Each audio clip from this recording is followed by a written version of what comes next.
Bonjour, je suis Pauline Clément et voici ma capsule sur l'enfance de l'art et mon rapport à l'ennui.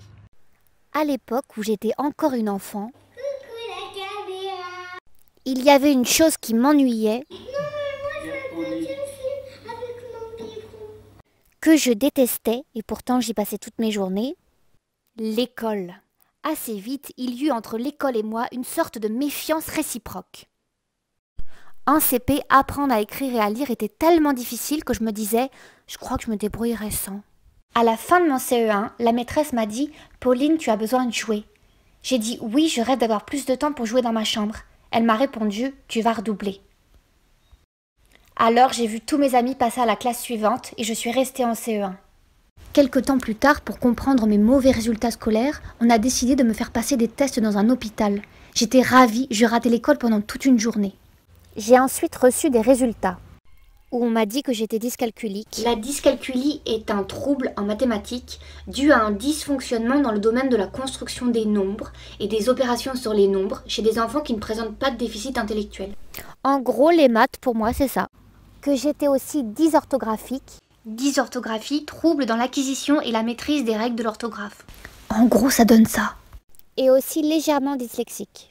On dit d'un enfant qu'il est dyslexique lorsqu'il éprouve des difficultés spécifiques et persistantes, par exemple de confusion auditive ou visuelle, des omissions, etc., lors de l'apprentissage de la lecture et de l'orthographe. Ce trouble est reconnu comme un handicap. Bon, évidemment, tout ça, je vous cache pas que c'est des définitions très simplifiées. On m'a donc dit « tu fais partie de la grande famille des 10 ». Bien sûr, il existe aussi plein d'autres troubles. Alors j'ai pensé, en fait, toutes ces mauvaises notes, c'était pas que de ma faute. Et à partir de là, j'ai eu un vrai rejet de l'école. S'ennuyer toute la journée assise à une chaise, sans pouvoir bouger, à regarder l'heure. C'est une torture quand on sait qu'il y a plein de choses merveilleuses à faire, comme jouer à des jeux, discuter, faire des gâteaux, se balader. On m'explique que si je travaille sans relâche, que je fais beaucoup d'efforts, je pourrais quelquefois avoir la moyenne. Mais je me décourage. Heureusement, en classe, les petits mots qu'on se passe dans la trousse m'aident à passer le temps. On ne sait pas trop quoi faire de moi, les profs me font passer à la classe supérieure, mais d'une manière un peu désespérée. À la fin de ma 5e, un prof m'a dit « Pauline, l'école n'est pas faite pour toi. »« Ah bon ? Faut que tu te professionnalises. Quel métier veux-tu faire ? » ?»« Vétérinaire. »« Non, un métier que tu pourrais apprendre dès maintenant et qui ne nécessite pas le bac. »« Il y en a beaucoup ? » ?»« Non. » Deux alternatives s'offrent à toi, soit aller dans une école de bonnes sœurs qui te feront travailler dur et retrouver le chemin de l'école, soit faire de la mécanique et du bois. Ça n'a fait ni une ni deux, j'ai choisi la mécanique et le bois. Je me suis retrouvée en blouse à couper, scier, faire des plans, découper. J'étais la seule fille de mon école. J'avais aussi des cours d'électricité, mais j'avoue qu'entre le fil bleu et le fil rouge, j'étais parfois un peu paumée. Par contre, mes cours de dactylo pour apprendre à taper vite sur un clavier me plaisaient bien, je tapais super vite. J'aurais pu être une super preneuse de notes. Mais bon, taper vite en faisant des fautes, c'est comme avoir une Ferrari mais pas avoir le permis. Au bout de 2 ans, on a quand même constaté que je n'étais pas tout à fait à ma place. Et j'ai réfléchi pendant tout un été, juillet et août, au tournant de ma vie. Est-ce que je fais une école de dessin ou d'esthétique? Après grande réflexion, ne trouvant pas que j'avais un grand talent pour dessiner, je me suis dit savoir se maquiller et s'épiler, ça sert toujours. Et je suis partie en école d'esthétique. Et j'ai aimé ça. Je m'y voyais dans mon institut, j'aimais le rapport avec la clientèle.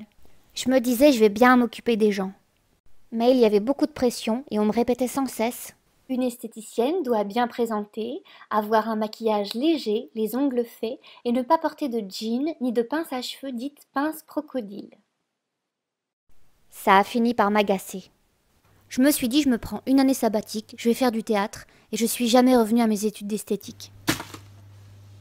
J'ai constaté avec un certain abattement qu'on est vite exclu quand le système de l'école ne nous correspond pas. Pourquoi les enfants doivent-ils s'adapter à l'école alors que l'école pourrait s'adapter aux enfants? Pourquoi on leur parle autant de leurs lacunes sans chercher leurs qualités?